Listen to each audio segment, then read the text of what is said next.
Hey everyone, so Handshow just sent over a completely updated mini screen. Check this out. Looks pretty normal, right? Not anymore. Look at this thing. You guys have heard of these sexy button things? All right, watch this. Glove box. Boom. You want to bring the mirrors in? No problem. Okay, you want regen braking? Standard? How about low? No problem. Acceleration? Sport mode? Chill mode? Just like that. Child locks? Boom, right there. You don't need to buy those expensive, sexy buttons and try to figure out where to put them. Right here, right on your screen. Presets. So obviously the presets aren't the only thing this screen does. So I'll do a full review, show you the good and the bad. Do an unboxing. We'll go through the connectors to give you an idea of how the install is going to go. After the unboxing, I still have a couple of the previous screens that I reviewed, the 5.16 mini and this other one that's like a 6.86. I'll show you the size comparison. The width, mostly the height is different on this one than the 5.16. Then we get into the full install. I have a 2018, but I also show the install for the later model cars. It's a lot easier. You're lucky. After watching the review, if you don't think the screen is for you, hey, you're in luck. Handshow has tons of different screens. Much smaller than this one, much larger than this one. All kinds of different features on them all. Check it out. All the links below. And this is the version 3 with the quick touch. That's what gives you this cool screen. And do not forget to use my discount code, TESLAMARK. 15 to 30% off. It works just about everywhere. All right, before we get into this, please don't forget to like and subscribe. Thank you. Okay, just installed, but we've got the time wrong. Kilometers, come on, this is America. We don't do that. Let's see if we can fix that. I think we hold it to the right here for 5 seconds. Oh, not even 5. Let's change a few things. Celsius to Fahrenheit. I'm not sure. I'll figure out what this time is, though. I know that's not right. I'm in Central. And theme auto. We're going to keep this all the same. Miles, English, 12-hour, UI1, plaid. We'll keep that on just for the fun of it. And then right-click to save. And we've got miles an hour. We're back to degrees. Time is way off. I'll figure that out. Following distance, all that kind of business. Here, I mean, you can see what we're showing. PSI, I got to get rolling though to get that to show up. Tire pressure, that's nice. This is great. I've got battery percent and range in miles on the same screen. Following distance, okay. Well, that's the speed limit in my driveway. Seat belt, you can see we're in park. And this is UI1. So we'll check out the other UIs here in a minute, but that is how to get in the menu and set things up. Let's take it for a little drive, see what it looks like. Okay, so you can switch this to auto mode. Auto will switch with this screen. This screen goes dark, this screen goes dark. You want it bright? You got it bright all the time. You want it dark? Dark all the time. You know what's cool about dark mode? It kind of like disappears more into the background. The bright, you know, you see the whole screen, you kind of see everything. Looks bigger, maybe. I don't know, maybe. Just thinking. I kind of like dark mode myself. Okay, plaid mode. Whoa! All right, you know, it's not really plaid mode, and this stays on for a few seconds. It really doesn't have it's not tied to mile an hour or anything like that. But as I think you can see here, you know, it stays pretty well synced up with all the other information in the car. I mean, it really should stay completely synced up. It's getting the information at the same time and it's displaying it at the same time. So, you know, we're all good there. I don't have PSI showing up yet. Do I have it over here? Yeah, I do. I do have it here. Oh, what do you know? We got PSI now. All right, so maybe it showed up at the same time. I really don't know, but that's pretty cool. All right, let's try the second UI. How many UIs are there? Yeah, just 2. Okay. And I'm going to turn plaid mode off for now. Select that. All right, here's the second UI. All right, you know, you've got your full odometer, your range there, 2 different methods just like before, or in 2 different ways. You've got your percent, you've got your miles, and you know, just the basics. Mile an hour, whether you're in drive or not, your following distance, temperature. So, you know, pretty basic. What's nice is you don't have to shift your eyes over.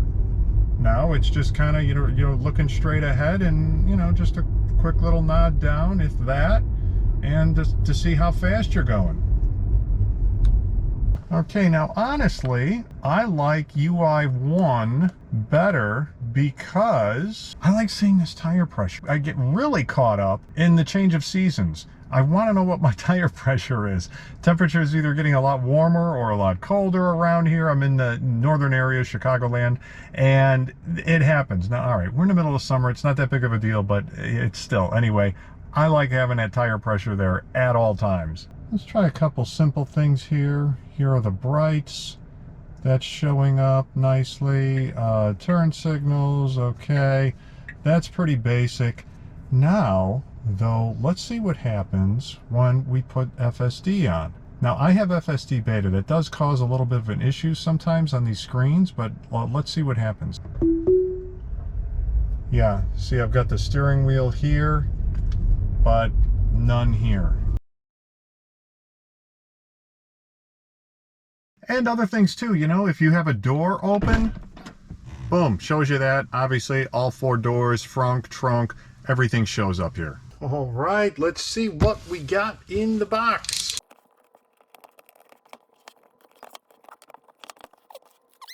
Instructions, which you don't need because you got me.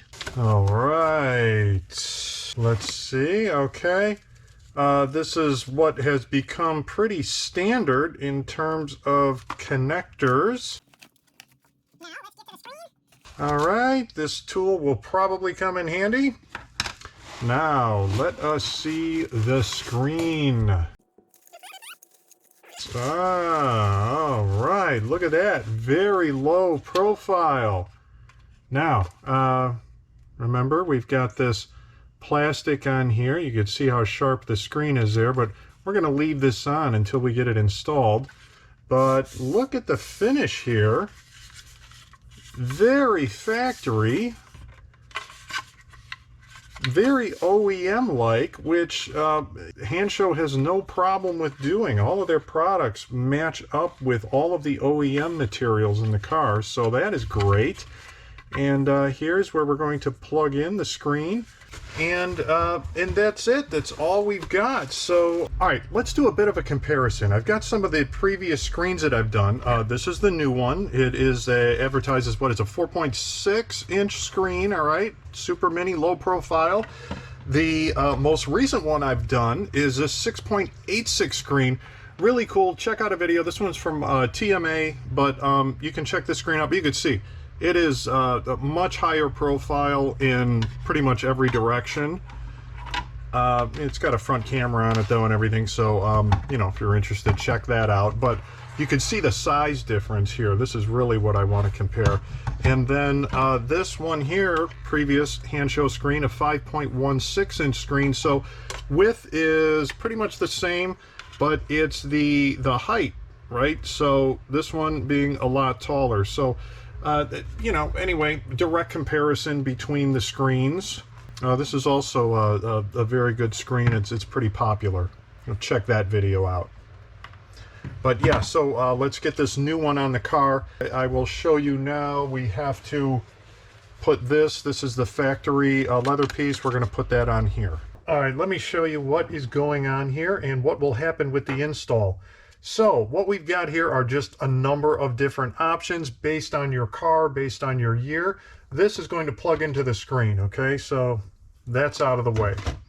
Now, if you have a newer model, I think it's 2021 and above, but with Tesla, you never can tell exactly when they introduce all of the changes, but 2021 or above, you can plug this into the CAN bus, and I will show you where that is. I have a 2018, but I have some footage. I can show you where this will plug in, and this is way easier than these other two options. Okay, so if you've got 2021 and above, you've got this. you are set, okay? No need to watch anything else here. If you have an older model, you have to find out if you have an Intel or an AMD. And I will show you how to do that. The other is really just the same, except in a slightly different location, but the concept is the same. You basically tap into the existing plug, and this just takes information from that, feeds it to the screen. This does the same thing, and this does the same thing, only with the CAN bus. And yeah, this is way easier to plug in, to find and plug in, than these guys are. But these aren't ridiculous. It's just not easy to get to. It's in a tight spot. So yeah, let's get started. All right, using one of the pry tools. Actually, I'm not even sure you need a pry tool for this, but it's better if you use it. But we got to get both of these off. There's one on the other side too. Okay, now this should just come straight up.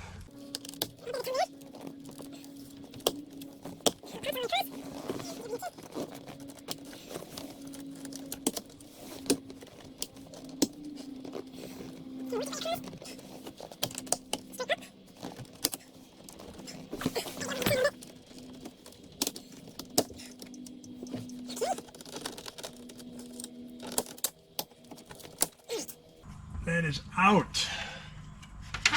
And can make note of all of these clips in there, because we are going to have to make sure they all clip right back in. Next we got to get this guy off. This is where the whole replacement screen goes. Okay, so I adjusted the steering wheel all the way out, which it pretty much already was, and we're going to pull these little clips off.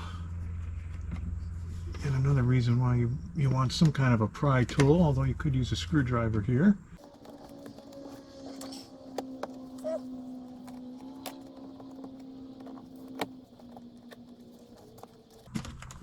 Alright, that was kind of the easy part.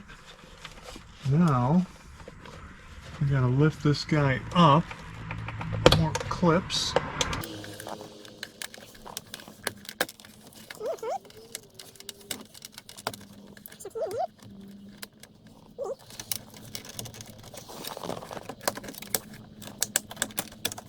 Okay, it's got to go out a little bit that way and up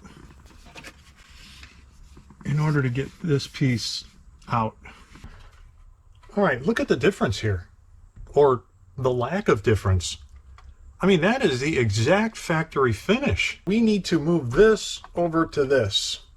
So these sides just kind of come off. That's no big deal.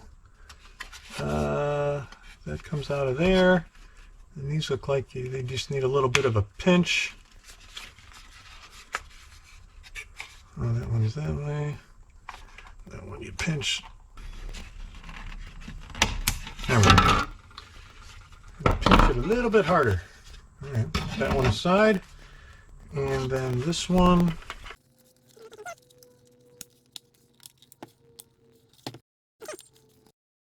That is pretty straightforward. Okay, this here is a simple plug-in. This green wire and connector, this is some kind of future upgrade thing. There's really nothing to plug it into yet, so I don't know what the deal is there. All right, so now we just have to put this back in. And I am going to kind of set this here like this.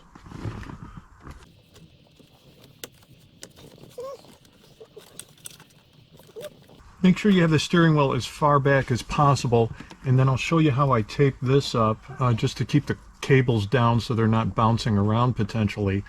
But when you put this on, make sure you pull this all the way back so that you don't end up shorting yourself on the cable. You know, if the steering wheel's all the way up and you start taping things down, you're not gonna, and then you move the steering wheel out, there's not gonna be enough room for the cable to stretch. You're not gonna leave enough slack in there. All right, so try to line up all these tabs here. Make sure this is all on the, these are all on the inside. And up here, here, here.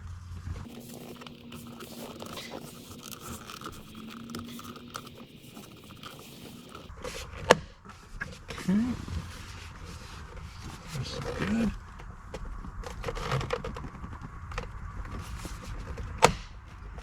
Man, oh, it's not popping in easy. This guy gotta pop in too.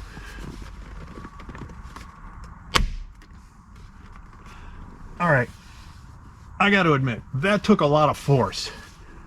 Okay, but it's in. Here's what we got so far. Everything's in. Panels all lined up. These clips in. Again, this is a spare, well, you know, whatever, future upgrade cord. Okay, so I taped everything down here just so it doesn't bounce. The tape that I use is this. Why? Because I had it. Use it for another Christmas light video if you want to see that. Otherwise, though, you can buy this same tape here. This is looks like felt tape, and that works also well. But this 3M repair tape that I have sticks really well, and it'll keep this from bouncing around if it might.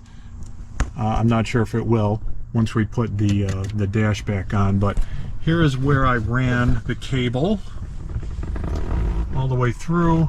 A little dark over there, and then over on this side and down on the side, which I showed before. So let's now get this dash back on.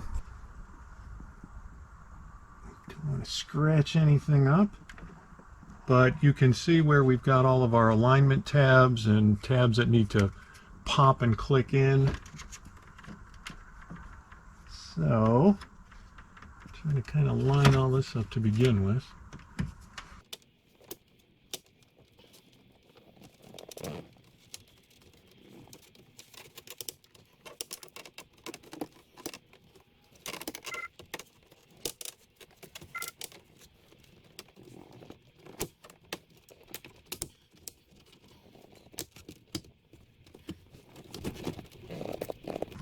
Okay, this side's down.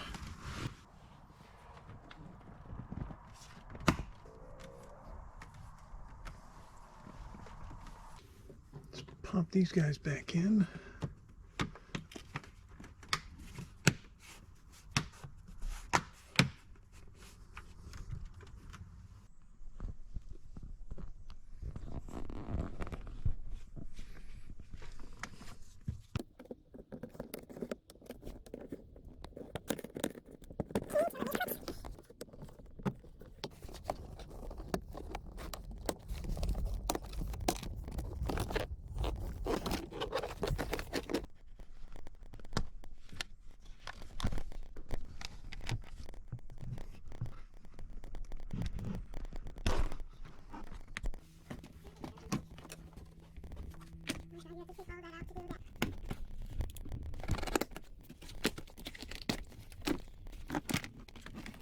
All right, like I said, if you have a 2021 or later, you are in luck because you get to tie into the CAN bus, which is this plug here. It is located underneath this panel. So once you remove this, which you have to remove either way, no matter which method you're using, you will see if you have these plugs or not, and I will show them here shortly. If you have them, consider yourself lucky. So this next section is for you, 2021 and later. If you have an earlier model car and you don't have this CAN bus, then skip ahead. I'll chapter everything out. You can use the other method where you're going to tap into the processor with one of these.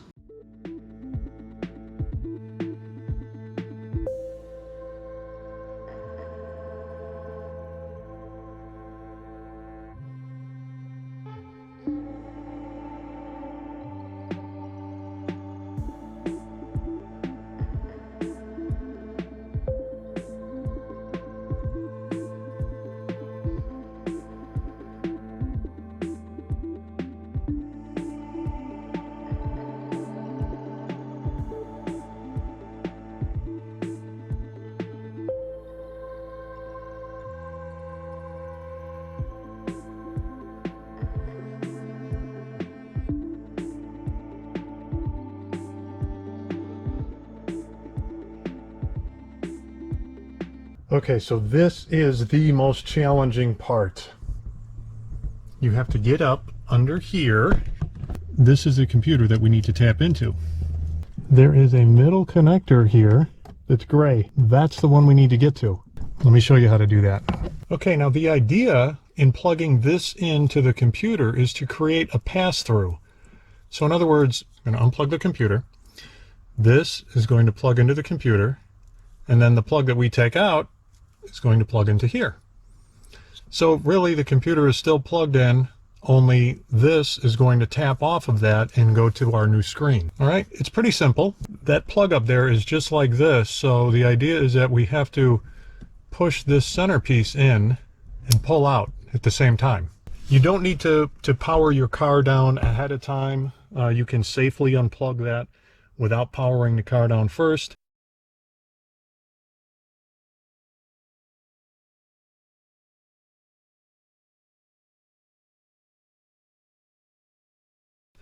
Once you pull it out, obviously the screen and everything powers down. And once you plug everything back in a few minutes, everything will, your screen and everything will come back to life. So there's really no concern about that. People do this kind of thing all the time. It was surprisingly not that bad to unplug the computer. I was basically able to get my one hand up there and push down and hold it pretty much just like this and pull it out.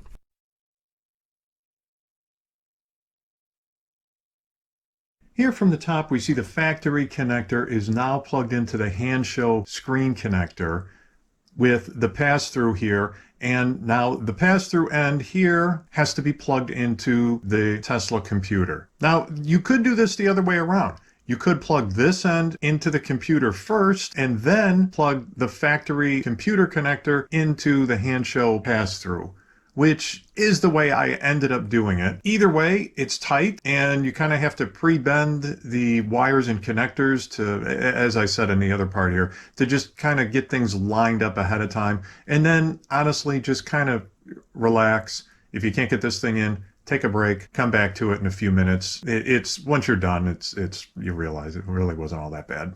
Okay, got it plugged in. Yeah, it's definitely a challenge. The last two connectors, just make sure you got everything bent and twisted so that you've got it lined up properly. I tried for a couple minutes to connect them and they were not aligned. I had it the opposite way. The connector only goes in one way and I had it the other way. So pretty quickly that you plugged it in. Just make sure when you get the connectors plugged in that you hear the little click and it is all the way connected. And pretty quickly, because all of a sudden you hear some humming and things, you hear the car power up, and after, I don't know, 30 seconds or so, you'll hear the main relay click, and then your screen will turn back on. When all that stuff comes up, as long as everything's plugged in, you're good to go.